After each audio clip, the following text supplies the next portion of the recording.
E o expoziție extraordinară, 3 zile care nu ai cum să te plictisești. Pentru mine aceste 3 zile, nu știu, nu mă așteptam să-mi petrec în primul rând atât de mult timp.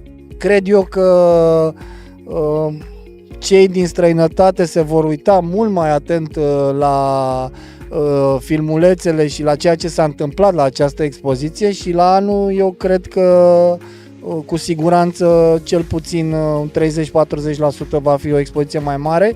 Probabil o expoziție în care mulți care n-au fost anul trecut au rămas surprinși de cum s-au pregătit unii și vor încerca să-și facă prezentările și standurile la alt nivel, cu toate că și asta e un lucru de admirat și felicit încă o dată pe cei care sunt câteva standuri aici care eu cred că au costat peste 100.000 de euro investiția.